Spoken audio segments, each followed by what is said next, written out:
Good morning बच्चों, कैसे हैं आप लोग? अच्छे होंगे। मैं शंकर प्रकाश गुरुदीक्षा कॉमर्स के ई पाठशाला में आपका स्वागत करता हूं। बच्चों, आज मैं ओवरहेड का last topic machine hour rate को लेकर आया हूं। ये टॉपिक बहुत ही इम्पोर्टेंट है, इससे एग्ज़ाम में क्वेश्चन आता ही आता है। तो इस टॉपिक को हम अच्छे से समझेंगे और अगर कोई प्रॉब्लम होगा तो जैसा कि मैंने बोला कि आप मेरा व्हाट्सएप नंबर नोट कर लीजिए 7870750950। वहाँ पे आप मुझे मैसेज कर देंगे, मैं आपको उसका रिप्लाई कर दिया करूँगा। बहुत सारे बच्चे ऐसे हैं जो क्वेश्चन को कैम स्कैन से फ़ोटो लेके स्कैन करके मुझे भेजते हैं, मैं उसका वीडियो बना के उसके व्हाट्सएप पे सेंड कर देता हूँ। तो इस तरह से आप भी अपने प्रॉब्लम्स को मेरे व्हाट्सएप पे सेंड कर सकते हैं। कोई भी प्रॉब्लम हो, कॉस्टिंग से रिलेटेड किसी भी तरह का प्रॉब्लम हो, थ्योरेटिकल प्रॉब्लम हो या फिर प्रैक्टिकल प्रॉब्लम हो, आप मुझे सेंड कर दीजिए। मैं उसका एक वीडियो, प्रॉपर वीडियो बना के आपको व्हाट्सएप कर दिया करूँगा। तो ये अगर ये आपके लिए बेनिफिशियल होगा। देखिए बच्चों, मेरा ये मानना है कि पास आप ही को करना है, और इस लॉकडाउन के सिचुएशन में अगर आपको पढ़ाई ऑनलाइन थ्रू हो जा रहा है, आपको अगर पढ़ाई करवाने में आपके टीचर सक्षम हैं, तो इस मौका का फायदा उठाना चाहिए। आपको अपना पूरा 100% एफर्ट लगा देना चाहिए, क्योंकि अभी देखिए, अभी आपके पास पूरा का पूरा टाइम है, कहीं आ जा भी नहीं सकते हैं, आपको घर में ही रहना है, यानी अपने 100% टाइम का आप यूटिलाइज कर सकते हैं। इसलिए अपना 100% एफर्ट लगा दीजिए कि मुझे पास होना है। टीचर आपके पास करवाने के लिए ही, हम लोग आपको पास करवाने के लिए ही ये वीडियो क्लिप बनाते हैं, यूट्यूब पे डालते हैं, ताकि आपको प्रॉब्लम ना हो, आपको कभी ये ना लगे कि आप लॉकडाउन में फंस चुके हुए हैं। आप इसे बेहतर ढंग से एंजॉय कर सकते हैं और फुल कंसंट्रेशन के साथ अपनी स्टडी को कंटिन्यू कर सकते हैं। तो बच्चों, आते हैं हम लोग मशीन आवर रेट को देखते हैं। आज से मैं प्रिंटेड फॉर्म में अपना मटेरियल ला रहा हूँ। इसका सॉफ्ट कॉपी भी अवेलेबल है। पहले आप हार्ड कॉपी से आप सारा नोट्स बना लेंगे। जब नोट्स बन जाएगा, मुझे बोलेंगे कि सर इसका PDF सेंड कर दीजिए, मैं सेंड कर दूँगा। ओके, तो अब हमें क्लास को स्टार्ट करना चाहिए। तो जैसा कि मैंने बोला कि मशीन आवर रेट, बच्चों पहले ये चीज़ पढ़ाने से पहले आपको आपके दिमाग में एक बैकग्राउंड क्रिएट कर देता हूँ कि आखिर ये मशीन आवर रेट क्या है। देखिए बच्चों, हम लोग अगर एक स्टेप वाइज देखें, ओवरहेड के कैलकुलेशन को एक स्टेप वाइज देखें, तो मैंने कॉस्ट शीट में आपको बताया था कि कॉस्ट शीट में क्या होता है। सबसे पहले हम लोग रॉ मटेरियल को लिखते हैं, फिर डायरेक्ट वेजेस को लिखते हैं, फिर डायरेक्ट एक्सपेंस को लिखते हैं, और ये मेरा क्या हो जाता है, इस तीनों का ऐड हो जाता है, प्राइम कॉस्ट हो जाता है। उसके बाद फिर हम लोग फैक्ट्री ओवरहेड को दिखाते हैं, तो ये फैक्ट्री कॉस्ट बन जाता है। फिर ऑफिस एंड एडमिनिस्ट्रेटिव ओवरहेड को दिखाते हैं, तो ये कॉस्ट ऑफ प्रोडक्शन बन जाता है। फिर उसके बाद सेलिंग एंड डिस्ट्रीब्यूशन ओवरहेड को दिखाते हैं, तो ये टोटल कॉस्ट या फिर कॉस्ट ऑफ सेल बन जाता है। फिर उसके बाद प्रॉफिट ऐड करके हम लोग सेल निकालते हैं। देखिए बच्चों, कॉस्ट शीट इतना ही नहीं होता है। कॉस्ट शीट में मुझे बहुत ही इसको एलोबरेटेड फॉर्म में पढ़ना है। मैं अभी जो बताया है, मैंने जो बताया है आपको, ये एक एक्सट्रैक्टेड फॉर्म है, यानी एक सिर्फ सिंपल मुझे समझाने के लिए ये बताना पड़ा है। तो आप ये नहीं समझिएगा कि कॉस्ट शीट इतना ही होता है। जब मैं कॉस्ट शीट बताऊंगा आपको, उस समय पूरे इसके एक्सटेंशन और एलोबरेटेड फॉर्म में इसको बताऊंगा। जैसे कि फैक्ट्री ओवरहेड में ओपनिंग स्टॉक, क्लोजिंग स्टॉक, मतलब ओपनिंग WIP, क्लोजिंग WIP का क्या ट्रीटमेंट करते हैं, ये मटेरियल कंज्यूम्ड कैसे निकालते हैं, फिर ये ऑफिस एंड एडमिनिस्ट्रेटिव ओवरहेड में फिनिश गुड का ओपनिंग स्टॉक, क्लोजिंग स्टॉक कैसे निकालते हैं, यानी ये सब कुछ मुझे देखना है। तो डोंट वरी, आप ये मत समझिएगा कि नहीं ये कॉस्ट शीट इतना ही होता है जो मैं बताया हूँ आपको। तो देखिए बच्चों, हम लोग क्या करते हैं, हम लोग करते हैं कि सबसे पहले हम लोग प्राइम कॉस्ट निकाल लेते हैं, फिर उसका फैक्ट्री ओवरहेड निकालते हैं। मैंने फैक्ट्री ओवरहेड निकालने का और उसको प्रोडक्शन डिपार्टमेंट में एब्जॉर्ब करने का, एलोकेट करने का बहुत सारा टेक्निक बताया। ये जो चैप्टर जो भी हम लोग पढ़ेंगे, ये ओवरहेड का ही पार्ट है, यानी ओवरहेड का पार्ट है, यानी कहने का मतलब क्या, ये भी जो है ना, फैक्ट्री ओवरहेड को ही एब्जॉर्ब करने का, प्रोडक्शन डिपार्टमेंट में एब्जॉर्ब करने का एक मेथड्स। लेकिन ये जो हम लोग तरीका, जो मशीन आवर रेट का जो तरीका निकालते हैं, इस मेथड से जो फैक्ट्री ओवरहेड को एब्जॉर्ब करते हैं प्रोडक्शन डिपार्टमेंट या प्रोडक्ट पे, वो दूसरा तरीका से हम लोग करते हैं। यानी अगर इसको हम स्टेप बाय स्टेप देखें तो सबसे पहले मुझे क्या करना है, देखिए इस स्टेप को एकदम दिमाग में बैठा लीजिए। सबसे पहले मुझे करना है कि फैक्ट्री ओवरहेड को हम लोग एलोकेट कर देते हैं पूरे डिपार्टमेंट वाइज, यानी जितने प्रोडक्शन डिपार्टमेंट है, जितने सर्विस डिपार्टमेंट है, सभी में उसका अपना इंडिविजुअल सेपरेट कॉस्ट को उसमें एलोकेट कर देते हैं। फिर एलोकेट करने के बाद कुछ इनडायरेक्ट एक्सपेंस होते हैं, जो इनडायरेक्ट एक्सपेंस होते हैं उसको एब्जॉर्ब यानी एपोर्शनमेंट करते हैं, उसको एपोर्शनमेंट कर देते हैं फैक्ट्री प्रोडक्शन डिपार्टमेंट में as well as factory department में, सॉरी सर्विस डिपार्टमेंट में। फिर सर्विस डिपार्टमेंट के जो ओवरहेड जो कॉस्ट आता है उसको हम लोग फिर प्रोडक्शन डिपार्टमेंट में ये बांट देते थे। तो यहाँ पे अगर स्टेप देखें तो सबसे पहले मुझे एलोकेशन करना है, फिर उसके बाद प्राइमरी डिस्ट्रीब्यूशन करना है, फिर प्राइमरी डिस्ट्रीब्यूशन के बाद सेकेंडरी डिस्ट्रीब्यूशन करना है। जब सेकेंडरी डिस्ट्रीब्यूशन हम लोग कर लेंगे, यानी सारे प्रोडक्शन डिपार्टमेंट में सपोज दैट कि किसी फैक्ट्री में 3 प्रोडक्शन डिपार्टमेंट है ए बी सी, तीनों प्रोडक्शन डिपार्टमेंट में जब सारा कॉस्ट को हम लोग ऐड कर देते हैं, तीनों प्रोडक्शन डिपार्टमेंट का टोटल कॉस्ट जब निकाल लेते हैं, सारे कॉस्ट को सर्विस डिपार्टमेंट के भी कॉस्ट को जब प्रोडक्शन डिपार्टमेंट में ऐड कर देते हैं, जब तीनों प्रोडक्शन डिपार्टमेंट के कॉस्ट को ऐड कर देते हैं, उसके बाद मेरा ये काम स्टार्ट होता है, मशीन आवर रेट का काम स्टार्ट होता है। यानी कहने का मतलब ये हुआ कि उसके बाद फिर अब हम लोग मशीन आवर रेट से, मशीन आवर के हिसाब से हम प्रोडक्ट का पर यूनिट पर प्रोडक्ट का हम लोग कॉस्ट निकालते हैं, यानी रेट निकालते हैं। उसके मशीन कितना देर उस प्रोडक्शन डिपार्टमेंट में मशीन कितना देर चला, कितना टाइम्स चला मशीन, कितना घंटा चला, कितना आवर्स चला, तो उस आवर्स के अकॉर्डिंग वो प्रोडक्शन डिपार्टमेंट में जो मेरा कॉस्ट टोटल कॉस्ट आया, उस टोटल कॉस्ट को मशीन कितने आवर्स चला उसके अकॉर्डिंग हम लोग एक रेट निकाल लेते हैं। इसी रेट को हम लोग क्या बोलते हैं, ये मशीन आवर रेट बोलते हैं, उस प्रोडक्शन डिपार्टमेंट का मशीन आवर रेट बोलते हैं। तो बच्चों एक चीज मुझे ये दिमाग में रखना है कि ये जो रेट अप्लाई होगा, ऐसे इंडस्ट्रीज के लिए ये रेट अप्लाई करते हैं, ऐसे इंडस्ट्रीज में इस मेथड का यूज करते हैं जो इंडस्ट्रीज मशीन बेस होता है, जहां पे मशीन बेस काम होता है, लेबर का काम वहां पे नहीं है, और लेबर का काम भी है तो पार्शियल लेबर का काम है, यानी वहां पे लेबर फुल्ली जो प्रोडक्शन एक्टिविटी होगा वो लेबर नहीं करेगा, मशीन करेगा, और उस मशीन को चलाने के लिए लेबर हो सकता है। तो कहने का मतलब ये हुआ कि मशीन आवर रेट का यूज हम लोग वहां पे करेंगे जहां पे जो इंडस्ट्री या जो कंपनी या जो फैक्ट्री फुल्ली मशीन पे डिपेंडेंट होता है, जो डिपार्टमेंट मशीन पे डिपेंडेंट होता है, जहां पे लेबर का यूज नहीं होता है, और यूज होता भी है लेबर का तो एकदम पार्शियल, थोड़ा बहुत लेबर का यूज होता है मशीन को चलाने के लिए, मशीन को ऑपरेट करने के लिए। अब देखिए बच्चों, जो मैंने बताया कि जैसे कि मान लीजिए कि हम लोग के फैक्ट्री में 3 प्रोडक्शन डिपार्टमेंट है।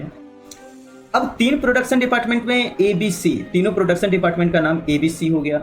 अब हम ए डिपार्टमेंट की बात करते हैं, ए प्रोडक्शन डिपार्टमेंट की बात करते हैं। अब सपोज दैट कि ए प्रोडक्शन डिपार्टमेंट में 5 मशीन प्रोडक्शन करने के लिए लगा हुआ, तो 5 मशीन, हर मशीन कितना घंटा काम किया, अब उस सारे एक्सपेंस को हर मशीन कितना कितना घंटा काम किया, उस घंटा, उस आवर्स की बेसिस पे हम लोग इस ओवरहेड को 5 मशीन में बांटेंगे, और फिर 5 मशीन पे बांटने के बाद देखिए एकदम पूरी एकदम क्लियर हो जाना चाहिए। देखिए अगर एकदम कंसंट्रेशन के साथ इस लेक्चर को देखेंगे तो मुझे लग रहा है कि फिर आपको कभी डाउट नहीं होगा। एक पूरा फिगर हम बता रहे हैं कि सपोज दैट कि किसी फैक्ट्री में 3 प्रोडक्शन डिपार्टमेंट है, मैंने सर्विस डिपार्टमेंट के ओवरहेड को मैंने प्रोडक्शन डिपार्टमेंट बांट दिया हूं मैं। अब 3 प्रोडक्शन डिपार्टमेंट है ABC। अब हम बात कर रहे हैं एक प्रोडक्शन डिपार्टमेंट ए की बात कर रहे हैं, और उसी तरह से तीनों की बात करेंगे, बाद में करेंगे, चाहे इससे आप समझ जाएंगे तीनों के बारे में।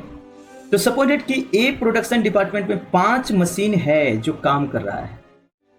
अब ए प्रोडक्शन डिपार्टमेंट का सपोज दैट कि 1 लाख रुपए आया, प्रोडक्शन डिपार्टमेंट का जो टोटल ओवरहेड आया वो 1 लाख रुपए आया।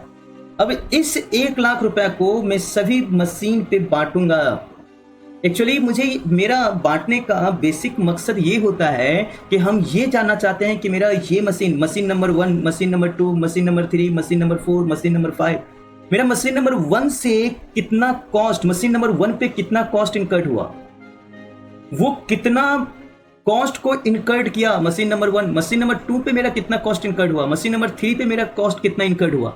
जब हम लोग ये निकाल लेते कि मशीन नंबर 1 पे मेरा इतना कॉस्ट इनकर्ड हुआ, सपोज दैट कि 1 लाख मैंने बांटा, तो मुझे पता चला कि मशीन नंबर 1 पे 1 लाख रुपए कॉस्ट इनकर्ड हुआ, सॉरी 30,000 रुपए कॉस्ट इनकर्ड हुआ। अब 30,000 कॉस्ट इनकर्ड हुआ कब? जब मशीन सपोज दैट 1,000 घंटा चला, तो मशीन नंबर 1 पे 30,000 रुपए कॉस्ट इनकर्ड हुआ। तो मशीन नंबर 1 पे पर आवर, पर घंटा कितना कॉस्ट इनकर्ड हुआ, उसको अगर हम निकालना चाहेंगे, ये बड़े बड़े फैक्ट्री में होता है ऐसा, बड़े बड़े कंपनी में ऐसा होता है, अगर हम उसको निकालना चाहेंगे तो वहां पे मशीन आवर रेट का हम लोग यूज करते हैं।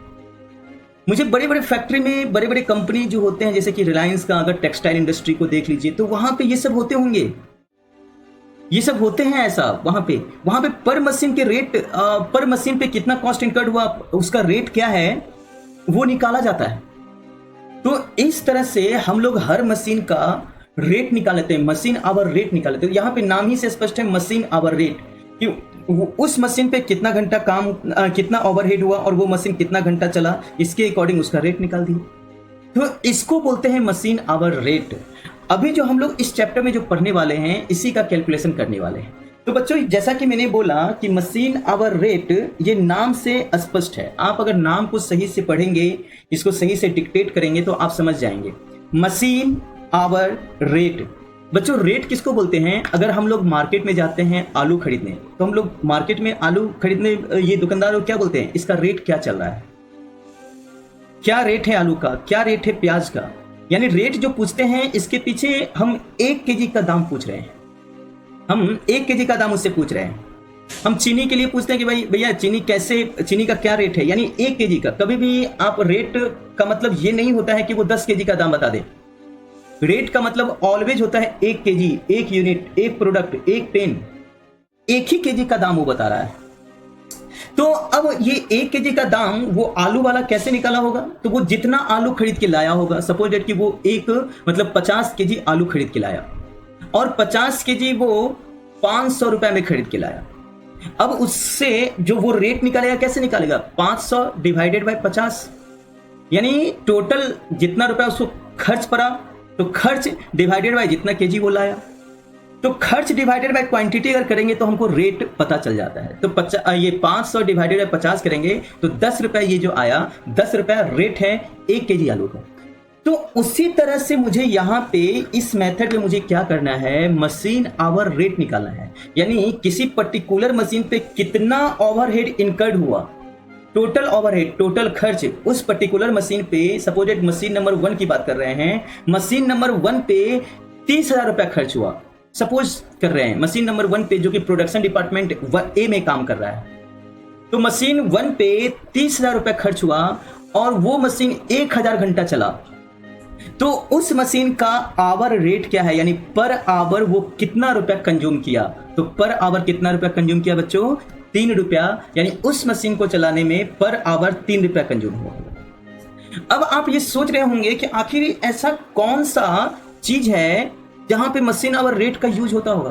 तो बच्चों, आपके पास बहुत सारे ऐसे चीज हैं जहां पे आप उस चीज का, आप जो है ना, एब्जॉर्प्शन रेट का कैलकुलेशन मतलब मशीन आवर के हिसाब से करते हैं। चलिए एक छोटा सा, एक बहुत बड़ा एग्जांपल एक देते हैं।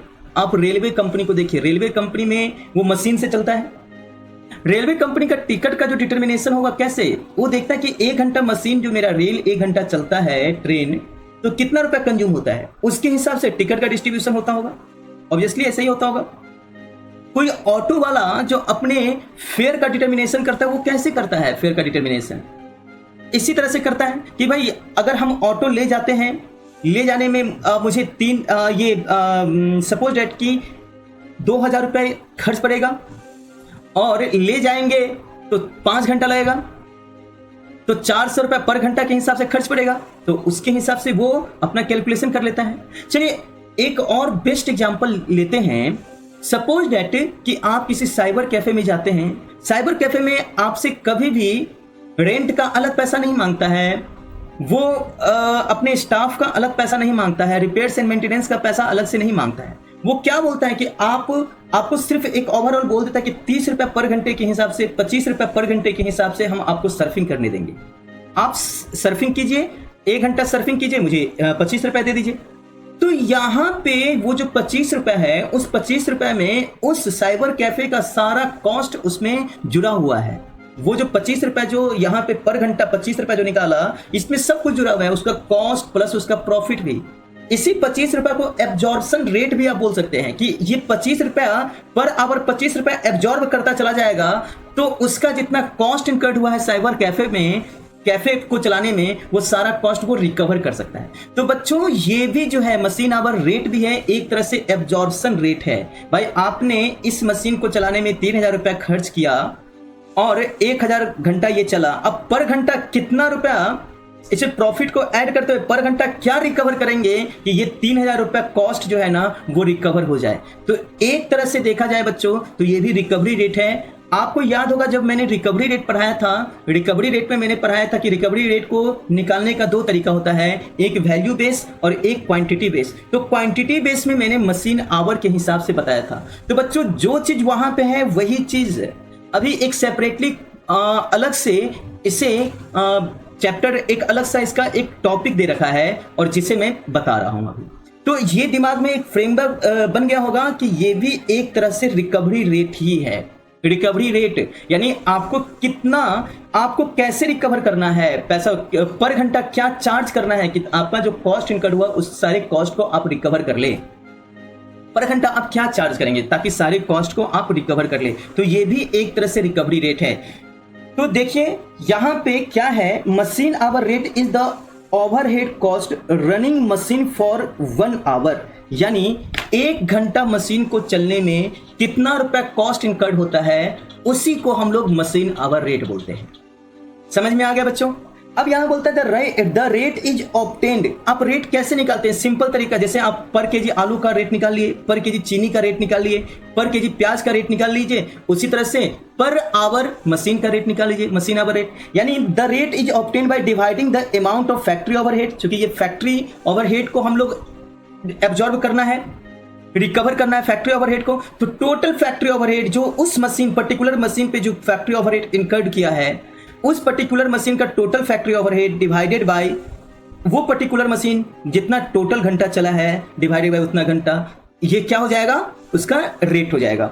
Obtain to a machine by the number of machine hours, कितना घंटा वो चला for the period under consideration. आप जितने महीना के लिए निकाल रहे हैं, आप 1 सप्ताह के लिए निकालना चाह रहे हैं कि रिकवरी रेट क्या रखा जाए, आप 2 दिन के लिए निकालना चाह रहे हैं, आप 4 सप्ताह के लिए निकालना चाह रहे हैं, या आप पूरे साल भर के लिए निकालना चाहते हैं, तो जो आपका कंसिडरेशन का पीरियड है, उस कंसिडरेशन के पीरियड में उस पर्टिकुलर मशीन पे कितना ओवरहेड इनकर्ड हुआ है फैक्ट्री ओवरहेड, और वो पर्टिकुलर पीरियड में वो मशीन कितना घंटा चला है, ये दोनों आपको फाइंड करना पड़ेगा। और जब उस पर्टिकुलर पीरियड के ओवरहेड को उस पर्टिकुलर पीरियड के आवर से डिवाइड करेंगे तो आपका उस पर्टिकुलर पीरियड का रेट निकल जाएगा। अब machine hour rate is one of the method of absorbing. देखिए बच्चों यहां पे ये करिए, ये भी एक तरह से एब्जॉर्ब करने का, फैक्ट्री ओवरहेड को एब्जॉर्ब करने का, फैक्ट्री ओवरहेड को रिकवर करने का मेथड से एब्जॉर्बिंग फैक्ट्री ओवरहेड को रिकवर करने का ये मेथड है। This method is commonly used in those industries which are based on ये मशीन। यानी ये मेथड कहां पे यूज होगा? जिस ऐसे इंडस्ट्रीज में ये मेथड यूज होता है जहां पे वो इंडस्ट्रीज, वो कंपनी फुल्ली मशीन पे डिपेंड्स होता है। अब फॉर्मूला क्या है? Machine hour rate equal to total factory overhead. यानी टोटल फैक्ट्री ओवरहेड का मतलब यहां पे हो गया बच्चों पूरे फैक्ट्री ओवरहेड नहीं, आप जिस मशीन का आवर रेट निकालना चाहते हैं उस मशीन पे, पर्टिकुलरली उस मशीन पे टोटल कितना फैक्ट्री ओवरहेड एब्जॉर्ब हुआ है, फैक्ट्री ओवरहेड इनकर्ड हुआ है, उस फैक्ट्री ओवरहेड को लेना है। और वो मशीन पर्टिकुलरली टोटल कितना मशीन आवर चला है, कितना आवर कितना घंटा वो चला है, उस आवर को यहां पे दिखाना है। तो total factory overhead divided by total machine hours. अब यहाँ पे सपोज दैट मैंने एक एग्जांपल लिया है कि मान लीजिए कि एक मशीन 1 है। देखिए बच्चों यहाँ पे मशीन 1 यानी किसी एक मशीन की बात कर रहे हैं। मान लीजिए कि मशीन 1 पे प्रोडक्शन कॉस्ट जो इनकर्ड हुआ वो 25,000 रुपए इनकर्ड हुआ, और वो मशीन जो है ना, मशीन 1 2000 आवर चलता है, यानी 2000 आवर वो मशीन रन करता है। तो 1 आवर क्या कॉस्ट पड़ा, इसको निकालने के लिए क्या करेंगे, machine hour rate equal to production overhead divided by number of machine hour, यानी 25,000 डिवाइडेड बाय 2000 इक्वल टू 12.5, ये उसका पर आवर रेट, यानी अगर मशीन 1 घंटा चलता है तो 12 रुपया 50 पैसा खर्च बैठता है। अगर मशीन 1 घंटा चलेगा तो वो 12 रुपया 50 पैसा खर्च बैठेगा। इसके हिसाब से वो क्या कर लेगा, अपना रिकवरी रेट तय कर लिया कि 12, ये क्या करेगा कि 12 रुपया 50 पैसा तो उसका फैक्ट्री ओवरहेड का हुआ, प्लस रॉ मटेरियल कुछ अगर खर्च हुआ होगा, डायरेक्ट वेजेज कुछ खर्च हुआ होगा पर यूनिट से वो निकालेगा, डायरेक्ट एक्सपेंस कुछ खर्च हुआ पर यूनिट का वो निकालेगा, प्लस कुछ प्रॉफिट निकाल लेगा। अब सभी को ऐड कर देगा तो उसका सेलिंग प्राइस निकाल देगा, यानी पर कॉस्ट को, एक प्रोडक्ट को वो उतना में बेचेगा, बस निकल गया। सपोज दैट कि 3 रुपया रॉ मटेरियल पे खर्च हुआ, 2 रुपया वेजेज पे खर्च हुआ, 1 रुपया डायरेक्ट एक्सपेंस पे, तो 6 रुपया ये, 12 रुपया 50 पैसा ये, 12 6 18 रुपया 50 पैसा, और 2.5 रुपया वो प्रॉफिट कमाना चाहता है, यानी 20 रुपया उसका सेलिंग प्राइस रखेगा। 20 रुपया में प्रोडक्ट को अगर बेचता है तो वो अपना फैक्ट्री ओवरहेड भी रिकवर कर लेगा, और वो अपना रॉ मटेरियल, वेजेज और डायरेक्ट एक्सपेंस पे जो कॉस्ट इनकर्ड किया है उसको भी रिकवर कर लेगा। तो ये जो है ना, फैक्ट्री ओवरहेड को रिकवर करने का एक मेथड्स है।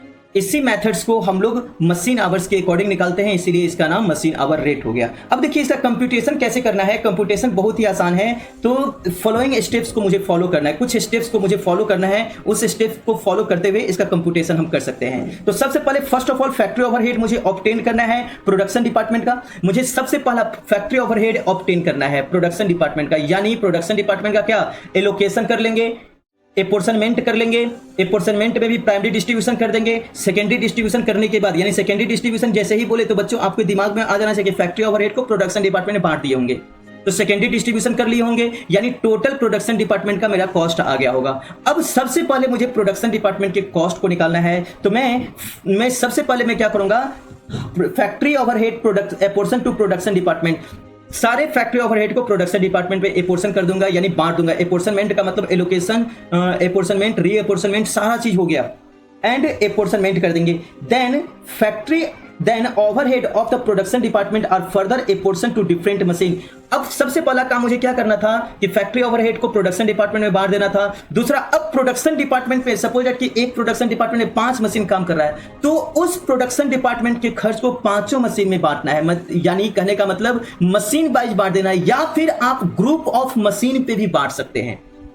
आप 2 मशीन का, जो एक कैपेसिटी का मशीन है, जैसे कि मान लीजिए कि 2 मशीन आपका उस प्रोडक्शन डिपार्टमेंट में 5 मशीन है, जिसमें से 2 मशीन एक कैपेसिटी का है, 2 मशीन 3 मशीन एक कैपेसिटी का है, तो आप इस तरह से ग्रुप भी बना सकते हैं, और उस ग्रुप वाइज आपको उस प्रोडक्शन डिपार्टमेंट का, जो उस पर्टिकुलरली प्रोडक्शन डिपार्टमेंट का जो आया है एक्सपेंस, उसको आप उस ग्रुप पे भी बांट सकते हैं। यानी कहने का मतलब आप मशीन वाइज भी बांट सकते हैं। मशीन वाइज कब, जब पूरा आपके उस प्रोडक्शन डिपार्टमेंट में टोटल मशीन एक ही कैपेसिटी का, एक ही नेचर का है, और जब अलग अलग होगा तो आप ग्रुप बना लेंगे, उस ग्रुप वाइज उस ये प्रोडक्शन ओवरहेड को आप मशीन पे चार्ज कर देते हैं। अब यहां पे बोलता है कि specific overhead like power depreciation should be directly allocated to the machine. अब देखिए यहां पे ये तो आपने जो, देखिए बच्चे एकदम गौर कीजिए, एकदम दिमाग में बैठा लीजिए कि यहां पे आपने जो एक्सपेंस बांटा है मशीन पे, वो तो कॉमन एक्सपेंस था, कुछ जो सारे मशीन पे इनकर्ड हुआ है उसको आपने बांट दिया। अब कुछ मशीन का, हर मशीन का अपना कुछ कॉस्ट होगा, उसको बांटने का क्या जरूरत है, वो तो ऑलरेडी बटा हुआ है। जैसे कि मान लीजिए कि मशीन एक को चलाने में कितना पावर कंज्यूम हुआ होगा, कितना यूनिट लगता है और किस रेट से पावर कंज्यूम हुआ होगा, इसको बांटने का क्या जरूरत है, ये तो ऑलरेडी आइडेंटिफिएबल है।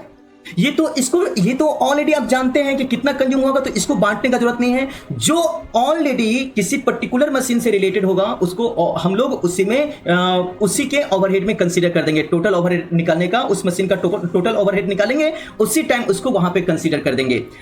इसी तरह से डेप्रिसिएशन होगा, इसी तरह से रिपेयर्स एंड मेंटेनेंस होगा, इसी तरह से कंज्यूमेबल स्टोर्स होगा। कंज्यूमेबल स्टोर्स का मतलब होता है ग्रीस, लुब्रिकेंट्स वगैरह, ये सब कुछ नट वाल्टू, ये सब जो होगा।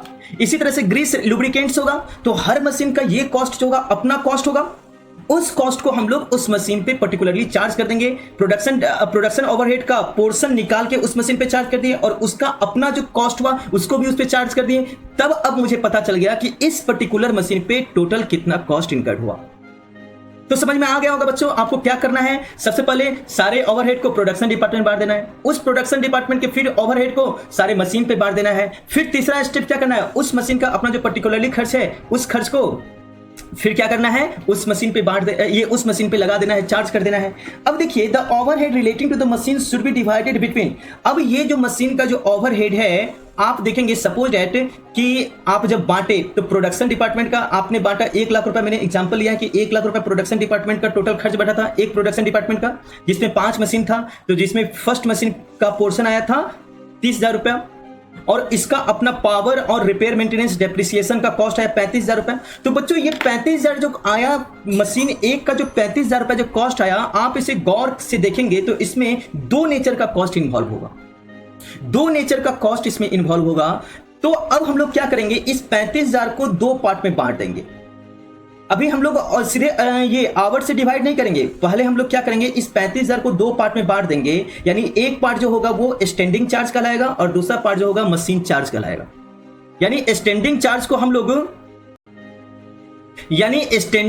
हम लोग फिक्स्ड एक्सपेंस भी बोलते हैं और मशीन ओवरहेड को वेरिएबल एक्सपेंस भी बोलते हैं। यानी उस 35,000 को 2 पार्ट में बांट देंगे, स्टैंडिंग चार्ज में और वेरिएबल एक्सपेंस में।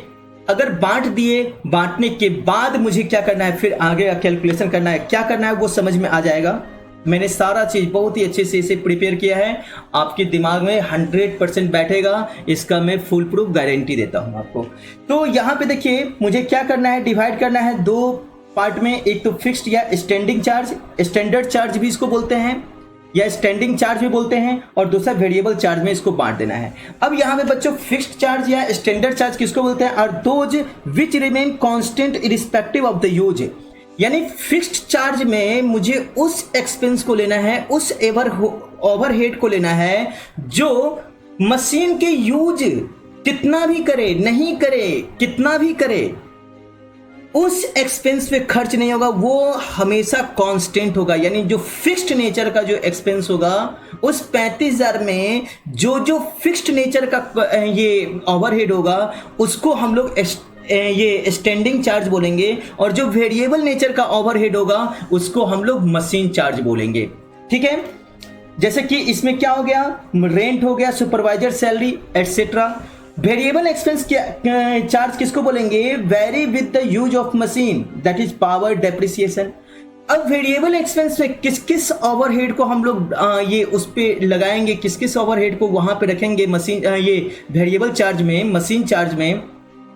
जो एक्सपेंस मशीन के यूज होने से वैरी करेगा, जैसे पावर, अगर आप ज्यादा मशीन यूज करेंगे तो ज्यादा पावर कंज्यूम होगा, अगर आप कम मशीन यूज करेंगे तो कम पावर कंज्यूम होगा। डेप्रिसिएशन, अगर आप ज्यादा मशीन यूज करेंगे तो ज्यादा डेप्रिसिएट होगा, अगर आप कम मशीन यूज करेंगे तो कम डेप्रिसिएट होगा। रिपेयर्स एंड मेंटेनेंस, अगर आप ज्यादा मशीन यूज करेंगे तो ज्यादा रिपेयर्स एंड मेंटेनेंस पे खर्च होगा, कम अगर यूज करेंगे तो कम रिपेयर्स एंड मेंटेनेंस पे खर्च होगा। तो कहने का मतलब जो मशीन के यूज पे जो एक्सपेंस बढ़ेगा या घटेगा उसको हम लोग वेरिएबल चार्ज में रखेंगे। अब देखिए the working hour of the machine are estimated. उसके बाद जब हम पूरे ये काम कर लेंगे, मशीन के ओवरहेड को हम लोग स्टैंडिंग और वेरिएबल चार्ज में बांट देंगे। अब मुझे क्या करना है, मशीन कितना देर काम किया एस्टिमेटेड आवर वो निकाल लेना है। 5वां स्टेप क्या है, मशीन कितना देर काम किया वो निकाल लेना है। और छठा में क्या करना है, overheads pertaining to the machine are totalled and divided by number of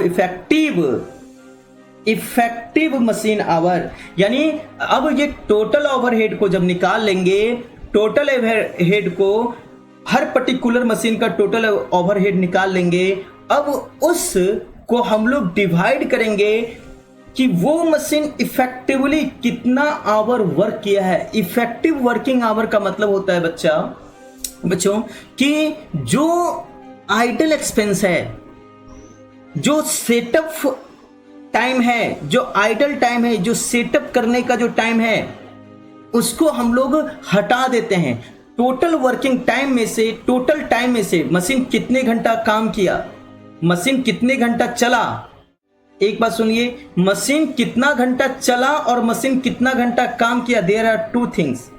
machine कितना घंटा चला ये उसका टोटल आवर है, और मशीन कितना घंटा काम किया वो ये उसका टोटल वर्किंग आवर है। तो जब टोटल आवर से, टोटल रनिंग आवर में से हम लोग सेटअप टाइम को हटा देते हैं, हम लोग आइडल टाइम को हटा देते हैं, तो मशीन कितना घंटा वर्क किया वो निकल जाता है। और कितना घंटा वर्क किया इसी को इफेक्टिव आवर बोलते हैं, इफेक्टिव मशीन आवर इसी को बोलते हैं। तो मुझे क्या करना है, इफेक्टिव मशीन आवर से डिवाइड करना है, नॉट कितना घंटा चला उससे डिवाइड करना है, कितना घंटा काम किया उससे डिवाइड करना है। तो टोटल ओवरहेड निकाल देंगे, उसके बाद ये देखेंगे कि मशीन कितना घंटा काम किया उससे हम लोग डिवाइड कर देंगे, तो इससे मेरा क्या हो जाएगा, मशीन पर आवर रेट निकल जाएगा। तो अब देखिए बच्चों, आप देखेंगे तो सारे एक्सपेंस में एक डेप्रिसिएशन ही आपको एक ऐसा एक्सपेंस पता चलेगा जिसका आपको अलग से ट्रीटमेंट सीखने का जरूरत पड़ेगा। क्योंकि डेप्रिसिएशन के बारे में कुछ कंट्रोवर्सी है, कोई अकाउंटेंट डेप्रिसिएशन को फिक्स्ड एक्सपेंस मानते हैं, कोई अकाउंटेंट इसे वेरिएबल मानते हैं। इसका जो नेचर जो है ना वो सेमी वेरिएबल का है। डेप्रिसिएशन देखिए क्या बोलते हैं, depreciation is semi variable item, एक तरह से सेमी वेरिएबल आइटम है। क्यों सेमी वेरिएबल आइटम इसको बोलते हैं, तो रीजन देखिए, आप देखिए कोई भी सामान खरीद के लाते हैं, कोई भी मशीनरी आइटम खरीद के लाते हैं, अगर आप उसको छोड़ देते हैं वैसे ही, आप उसका यूज नहीं करते हैं कुछ दिनों, मतलब साल 2 साल 3 साल ऐसे ही छोड़ दिए, क्या वो मशीन, सपोज कि आप एक बाइक खरीद के लाए, आप उसे 3 साल नहीं यूज किए, आप ऐसे ही पार्किंग में रखे हुए हैं, क्या 3 साल के बाद आपका बाइक का वही दाम रहेगा जितना में आप खरीद के लाए थे? नहीं लेगा कोई उतना में, कुछ ना कुछ कम पैसा आपको देगा ही। आप कितना भी बोलेंगे उसको कि भैया देखो 1 किलोमीटर भी नहीं चलाए इसको, इसका ये किलोमीटर का ये मीटर देख लो, 1 किलोमीटर भी नहीं चलाए, फिर भी वो फुल पैसा नहीं देगा आपको, कुछ पैसा काट के देगा। क्यों? क्योंकि कोई भी सामान वो रखे भी डेप्रिसिएट होता है, एक फिक्स्ड डेट से डेप्रिसिएट होता है, लेकिन जब उसको हम फिर चलाना चालू कर देते हैं तो ज्यादा रेट से, जितना अधिक चलाएंगे उतना अधिक रेट से वो डेप्रिसिएट करेगा। तो जब कोई भी एक्सपेंस जब इस नेचर का हो जिसमें वो फिक्स्ड और वेरिएबल दोनों चीज होता हो, तो उस एक्सपेंस को, उस ओवरहेड को हम लोग सेमी वेरिएबल बोलते हैं। तो इसीलिए डेप्रिसिएशन को सेमी वेरिएबल आइटम ट्रीट किया गया है। लेकिन इसमें कुछ कंट्रोवर्सी है, कुछ अकाउंटेंट इसे फिक्स्ड ओवरहेड मानते हैं जबकि कुछ अकाउंटेंट इसे वेरिएबल ओवरहेड मानते हैं। लेकिन इस चैप्टर में मोस्टली डेप्रिसिएशन को वेरिएबल ओवरहेड मान के ट्रीट किया गया है, तो आप भी इसे वेरिएबल ओवरहेड मान के ट्रीट करेंगे, पूरा क्वेश्चन को वेरिएबल ओवरहेड मान के ही बनाएंगे। तो अब जब हम लोग ये काम कर लेंगे उसके बाद देखिए, अब यहां पे जो फैक्ट्री ओवरहेड को, आपने जो फैक्ट्री ओवरहेड 30,000 रुपए जो फैक्ट्री ओवरहेड निकाला, इसको जो आप बांटे, मतलब सॉरी, जो आपका जो प्रोडक्शन डिपार्टमेंट का 1 लाख रुपए जो खर्च हुआ, उसको जो आप 30,000 रुपए जो मशीन ए में जो बांटे, उसको बांटने का कुछ बेसिस दिया गया है। अब कैसे 30,000 रुपए बांट देंगे, मशीन ए में कैसे 30,000 रुपए हुआ? मैं तो एक एग्जांपल ले लिया था कि 30,000 रुपए मशीन ए में हुआ, लेकिन ये कैसे हुआ? मशीन ए में 30,000 रुपए कैसे हुआ, मशीन 1 में 30,000 रुपए कैसे आप बांट देंगे? तो इसको बांटने का कुछ बेसिस दिया गया है, यानी जो फिक्स्ड नेचर का एक्सपेंस होगा उसको बांटने का कुछ बेसिस दिया गया है। मुझे उसी बेसिस पे मशीन पे ये ओवरहेड चार्ज करना है। जैसे कि अगर रेंट एंड टैक्सेज अगर है, अगर उस फैक्ट्री का रेंट एंड टैक्सेज है, उसको अगर मशीन वाइज मुझे बांटना होगा, तो कैसे बांटेंगे कि वो मशीन कितना एरिया ऑक्युपाई किया है। जिस मशीन पे बांटना है उस मशीन का देखेंगे कि कितना फ्लोर, ये ratio of floor area occupy किया है, फ्लोर एरिया कितना ऑक्युपाई किया है, उसके बेसिस पे इसको बांट देंगे।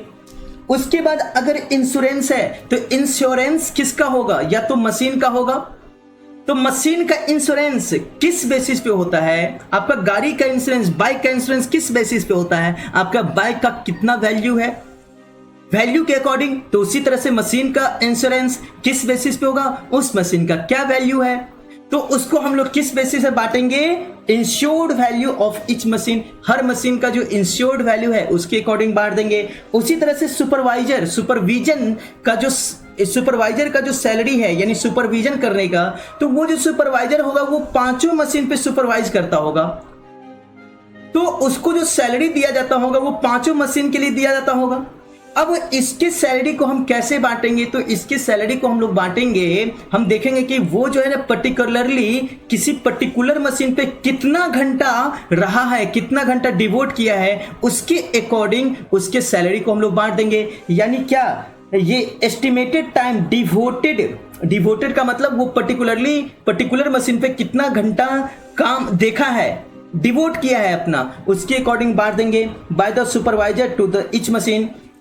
उसका लाइटिंग का देखिए बच्चों, मैंने बताया था आपको ओवरहेड के फर्स्ट क्लास में भी मैंने बताया था कि लाइटिंग एक अलग चीज होता है और पावर एक अलग चीज होता है। पावर का मतलब होता है कि मशीन जिस इलेक्ट्रिसिटी से चलता है, मशीन को चलाने के लिए जो इलेक्ट्रिसिटी कंज्यूम होता है उसको पावर बोलते हैं। और लाइटिंग का मतलब होता है जो मशीन, जहां पे जिस फैक्ट्री में मशीन है उस फैक्ट्री को इजोत करने के लिए, उजाला करने के लिए, प्रकाश करने के लिए जो लाइट का पॉइंट होता है उस पॉइंट को हम लोग लाइटिंग बोलते हैं। मरकरी हो गया, फिर बल्ब हो गया, इस सब को हम लोग लाइटिंग बोलते हैं। वहां पे जो इलेक्ट्रिसिटी कंज्यूम होता है उसको हम लोग लाइटिंग बोलते हैं। जैसे एग्जांपल के रूप में देखिए, यहाँ पे जो मेरा सेटअप है, लैपटॉप को चलाने के लिए जो मेरा बिजली खर्च होता होगा उसको हम लोग पावर बोलेंगे। और जो हम मरकरी यहाँ पे लगाएं ताकि ये रोशनी आ सके, उस मरकरी पे जो मेरा बिजली खर्च होता होगा उसको हम लोग लाइटिंग बोलेंगे। तो अब देखिए लाइटिंग को मैंने कैसे बांटना है, मशीन ओवरहेड में कैसे बांटना है। तो लाइटिंग को मैंने बांटना है, अगर पॉइंट, हर मशीन का अपना पर्टिकुलर पॉइंट होगा। बहुत जगह आप देखिएगा फैक्ट्री में देखते हैं कि मशीन, यहाँ पे मशीन है और मशीन के ऊपर मरकरी लगा हुआ है, तो ये मशीन का ऊपर जो मरकरी है ये पर्टिकुलरली इसी मशीन के लिए है। तो जब स्पेशल पॉइंट अगर दिया रहेगा किसी मशीन का तब तो उस पॉइंट के हिसाब से बांट देंगे। लेकिन जब पॉइंट नहीं दिया हुआ है, अब मान लीजिए कि पूरे फैक्ट्री को ही रोशन करना है, पूरे फैक्ट्री में ही लाइट करना है, प्रकाश फैलाना है, तो अब इसके लिए आप इस लाइटिंग को कैसे बांटेंगे। तो मशीन कितना एरिया ऑक्युपाई किया है उस एरिया के अकॉर्डिंग, उस ऑक्युपाइड एरिया के अकॉर्डिंग आप उसको बांट देना है। यानी अगर लाइटिंग पॉइंट दिया होगा तो लाइटिंग पॉइंट के अकॉर्डिंग बांटना है, अगर लाइटिंग पॉइंट नहीं दिया होगा तो एरिया के अकॉर्डिंग बांट देना है। That's it. उसके बाद डेप्रिसिएशन। तो बच्चों डेप्रिसिएशन किस चीज पे चार्ज होगा, आपकी गाड़ी का डेप्रिसिएशन वैल्यू जो डिक्रीज होता है किस बेसिस पे डिक्रीज होता है, आप जितना यूज करते हैं जो उसका कैपिटल वैल्यू है उसी में से ना गिरता है उसका वैल्यू। तो डेप्रिसिएशन को भी मुझे किस पे, कैपिटल वैल्यू के हिसाब से मुझे बांटना है, कैपिटल वैल्यू के हिसाब से।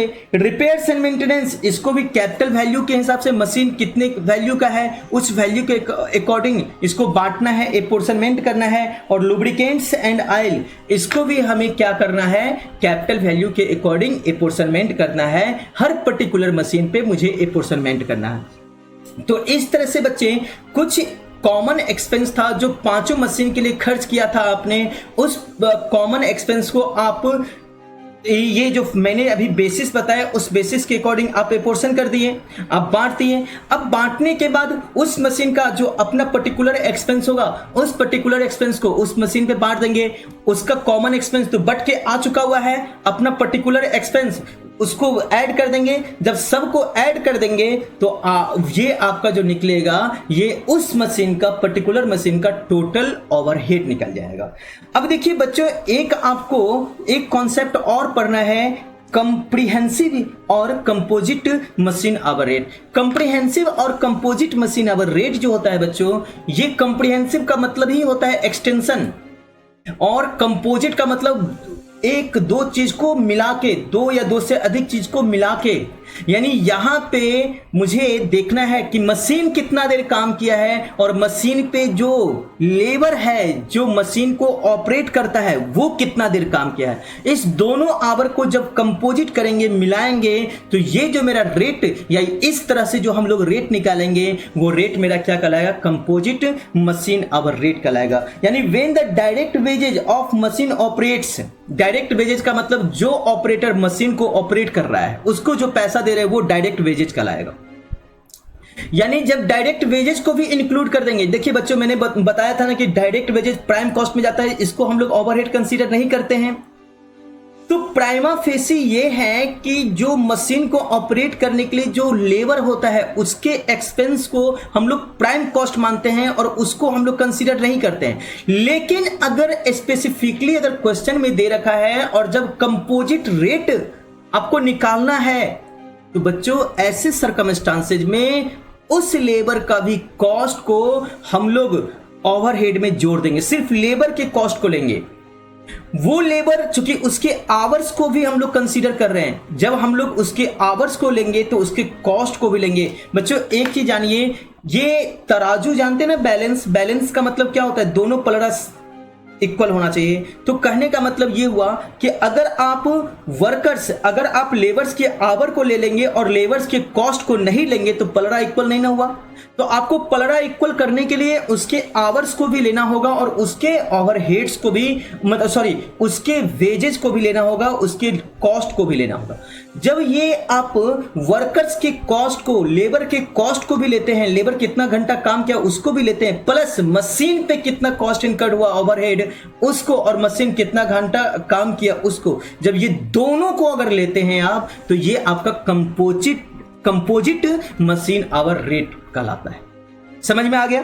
तो देखिए are included in machine hour rate and it is known as comprehensive machine hour rate या composite machine hour rate। अब 10 in a comprehensive machine hour rate of overhead and direct wages, sorry indirect नहीं, indirect तो overhead होता ही है, उसके लिए नहीं, वो composite नहीं होगा, तो वो ऑलरेडी है।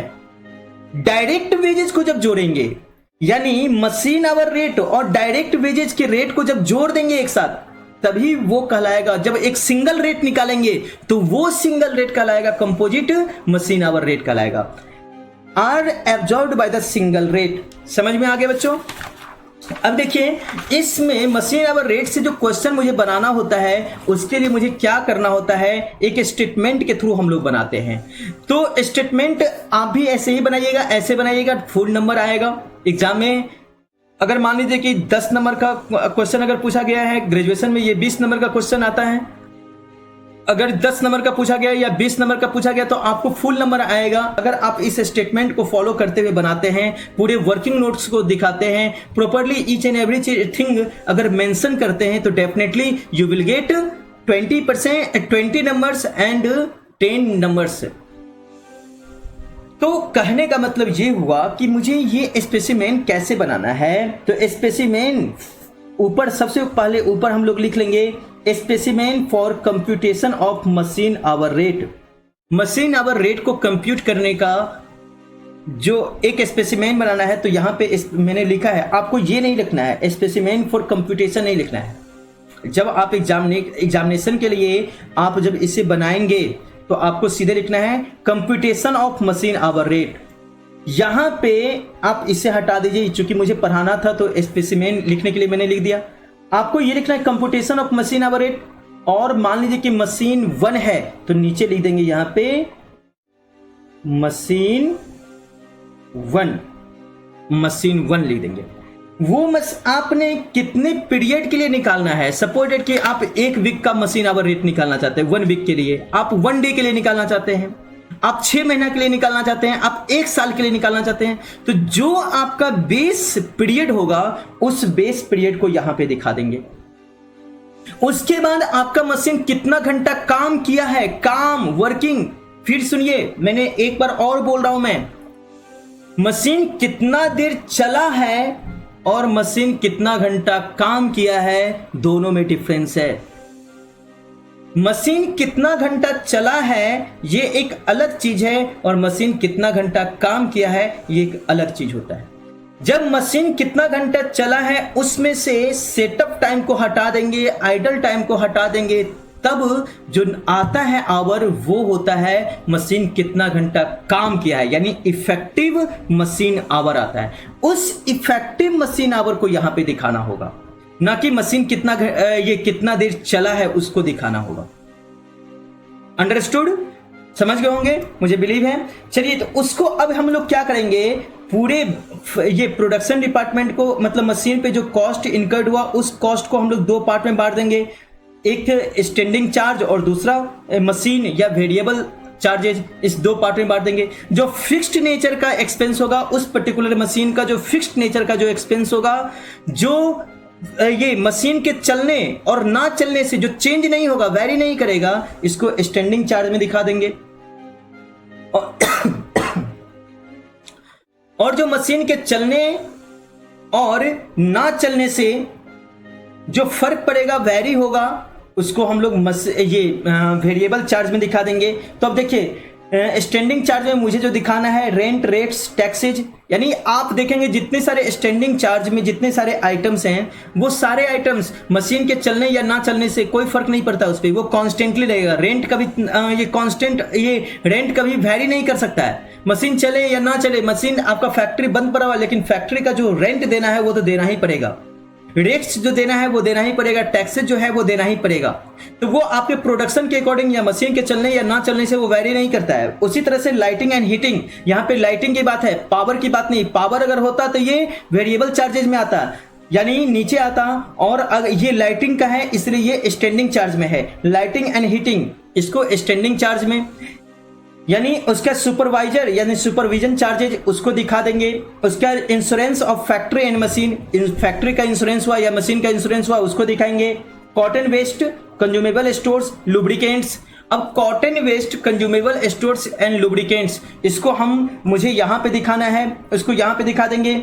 लेबर वेलफेयर एक्सपेंस, उसको ऊपर, ये लेबर वेलफेयर एक्सपेंस जो है इनडायरेक्ट एक्सपेंस है, वो एक्चुअली वेलफेयर, जितने सारे लेबर होते हैं उसके लिए कुछ पैसा कंपनी के द्वारा निकाल के रख दिया जाता है कि भाई हर एक लेबर, मान लीजिए कोई लेबर को अगर कोई इंसिडेंस हुआ तो वो इंसिडेंस में वहां से पैसा उसको मिल जाता है। तो इसके लिए ये भी क्या हो गया, पूरे ये इनडायरेक्ट एक्सपेंस है, तो इसको भी हम लोग स्टैंडिंग चार्ज कंसीडर करते हैं। अदर फिक्स्ड चार्जेज अगर कोई होगा तो उसको कंसीडर करेंगे। तो इसको अगर हम लोग जोड़ देंगे, पूरे को ऐड कर देंगे, तो ये टोटल मेरा स्टैंडिंग चार्ज आएगा। अब मुझे, चूंकि यहाँ पे स्टैंडिंग चार्ज जो है, अब देखिए ये टोटल स्टैंडिंग चार्ज हमने लिया है, हर रेंट मुझे कितना देना पड़ा है उसका लिया है मैंने, यहाँ पे लाइटिंग एंड हीटिंग कितना देना पड़ा उसको लिया है मैंने, यहाँ पे सुपरविजन चार्जेस कितना देना पड़ा उसको लिया है मैंने, यहाँ पे कॉटन एंड वेस्ट कितना देना पड़ा उसको लिया है। अब मुझे इसको पर आवर वर्किंग चार्ज निकालना पड़ेगा। क्यों? क्योंकि स्टैंडिंग चार्ज तो इनडायरेक्ट एक्सपेंस है, उस मशीन का, पर्टिकुलर मशीन का तो इनडायरेक्ट एक्सपेंस है। तो इनडायरेक्ट एक्सपेंस तो क्या होता है, ये अब पर घंटा इसको निकालना पड़ेगा। देखिए लेबर, ये जो है क्या बोलते हैं उसको, पावर हो गया या डेप्रिसिएशन हो गया, ये तो ऑलरेडी आपका 1 घंटा के हिसाब से निकला हुआ है। लेकिन रेंट, लाइटिंग, ये सब आपका 1 घंटा के हिसाब से नहीं निकला हुआ, ये जो टोटल निकला हुआ है। तो आप इन इनडायरेक्ट एक्सपेंस को आप क्या करेंगे, आप इसको 1 घंटा के हिसाब से निकाल लेंगे, यानी टोटल स्टैंडिंग चार्ज को आप पर आवर के हिसाब से निकाल लेंगे। तो क्या होगा, total standing charge divided by working hour, और वर्किंग आवर यहां पे आया है, यहां से वर्किंग आवर, तो ये आपका 1 घंटा पर घंटा के हिसाब से क्या स्टैंडिंग चार्ज निकला वो निकल जाएगा। अब आपका वेरिएबल एक्सपेंस निकालना है, तो सबसे पहले वेरिएबल में डेप्रिसिएशन होगा। तो डेप्रिसिएशन को आप कैसे कंसीडर करेंगे, तो डेप्रिसिएशन का मतलब होता है, डेप्रिसिएशन का मतलब कितना वैल्यू यूज हुआ है। डेप्रिसिएशन का सिंपल मतलब समझिए, ये value of usages of machine, machine का कितना वैल्यू आपने यूज कर लिया, ये डेप्रिसिएशन कहलाएगा। जितना वैल्यू आपने यूज किया है, जितने वैल्यू का आपने यूज कर लिया, वो डेप्रिसिएशन कहलाएगा। सपोज दैट कि आप एक कार खरीदते हैं 5 लाख रुपए में, आप उसको 5 साल के बाद बेचते हैं, तो उसका वो आपको कोई देता है आपको 3 लाख रुपया। तो अगर आपसे कोई पूछे आपने कार का कितना वैल्यू यूज किया, तो आप बोलेंगे 2 लाख रुपए का वैल्यू का मैंने कार यूज कर लिया। और दूसरी बात, अगर कोई दूसरा आदमी आपसे पूछे कार कितना से डेप्रिसिएट हो गया, तो बोलेंगे 2 लाख रुपए से डेप्रिसिएट हो गया। तो डेप्रिसिएशन और वैल्यू और यूज वैल्यू ऑफ यूजेज, ये दोनों एक ही चीज होता है। कितने वैल्यू का आपने यूज किया तो आपको डेप्रिसिएशन पर आवर निकालना है। तो कैसे आप निकालेंगे? अगर 5 लाख रुपया अगर आपको बोले कि ये जो आपने 2 लाख रुपया जो आपका टोटल डेप्रिसिएशन हुआ ना, ये 5 साल का ना 2 लाख रुपया डेप्रिसिएशन हुआ, तो पर साल कितना डेप्रिसिएशन हुआ? यानी 2 लाख डिवाइडेड बाय 5 ईयर, तो इससे आपका पर साल का निकल जाएगा। यानी कहने का मतलब आपने कैसे निकाला डेप्रिसिएशन, पूरे होल लाइफ का डेप्रिसिएशन कैसे निकाला? तो जितना में आपने खरीदा और जितना में बेचा उसको माइनस कर दिए, divided by total whole life जितना आपने यूज किया, तो ये आपका डेप्रिसिएशन निकल गया। उसी तरह से मशीन का डेप्रिसिएशन कैसे निकालेंगे? जितना वैल्यू में खरीदा मशीन, स्क्रैप वैल्यू का मतलब जितना में उसको बेच रहे हैं, कबाड़े वाले के पास जितना में बेच रहे हैं मशीन को, उसको स्क्रैप वैल्यू बोलते हैं। तो जितना में खरीदा और जितना में बेच रहे हैं उसको माइनस कर देंगे, तो आपका होल डेप्रिसिएशन है, पूरा डेप्रिसिएशन आ गया। आपको पर आवर के हिसाब से निकालना है। तो मशीन आपने पूरे होल लाइफ जितना पीरियड का आपने डेप्रिसिएशन लिया, उतने पीरियड आपने कितना घंटा मशीन यूज किया, उस घंटे टोटल घंटे से आप अगर डिवाइड कर देंगे तो पर घंटा का आपको ये डेप्रिसिएशन निकल जाएगा। यानी क्या हुआ? Cost minus scrap value divided by working hours of life, machine का वर्किंग आवर ऑफ लाइफ निकाल देंगे। तो इस तरह से मेरा 1 घंटे का डेप्रिसिएशन निकल जाएगा, उसको हम यहां पे लिख देंगे। फिर उसका रिपेयर्स एंड मेंटेनेंस पर घंटे, अगर क्वेश्चन में दे रखा है पर घंटा तो आप उसको दिखा देंगे यहां पे, नहीं तो आप निकाल लेंगे पर घंटा। उस तरह से पावर का आपको निकालना है, पावर पर घंटा के हिसाब से आप निकाल लेंगे, पर आवर्स के हिसाब से निकाल लेंगे। और स्टीम्स एंड वाटर निकालना है पर आवर्स के हिसाब से आप ऐसे निकालेंगे। इस तरह से आपका यहाँ पे पर आवर स्टैंडिंग चार्ज आ गया, और यहाँ पे ये आपका जो आया, ये यहाँ पे मशीन आवर रेट नहीं होगा, यहाँ पे ये वेरिएबल चार्ज पर आवर आया, पर आवर वेरिएबल चार्ज। और जब आप ये दोनों को ऐड कर देंगे यहां पे, तो ये आपका ये जो आएगा दोनों को स्टैंडिंग चार्ज पर आवर और machine variable charge per hour, ये दोनों को ऐड कर देंगे तो ये आपका यहां पे आएगा मशीन आवर रेट, ये आपका आ जाएगा मशीन आवर रेट आ जाएगा। तो इसी तरह से मुझे मशीन आवर रेट निकालना है। बच्चों अब आप अपने बुक का क्वेश्चन बनाइए इसी फॉर्मेट को बेस मान के। अगर कोई भी दिक्कत होगा तो आप कैम स्कैनर से उस क्वेश्चन का फोटो क्लिक करके मुझे व्हाट्सएप पे सेंड कर दीजिए, हम उसका वीडियो बना के आपको सेंड कर देंगे, रीसेंड कर देंगे। दोनों आदमी अपना अपना एफर्ट लगाइए, लॉकडाउन का मजा लीजिए, पढ़ाई का मजा लीजिए और इस पर एग्जामिनेशन में पास होइए। Thank you very much. फिर हम लोग नेक्स्ट वीडियो प्रोसेस कॉस्टिंग का देखेंगे, प्रोसेस कॉस्टिंग में हम लोग मिलते हैं। Thank you very much.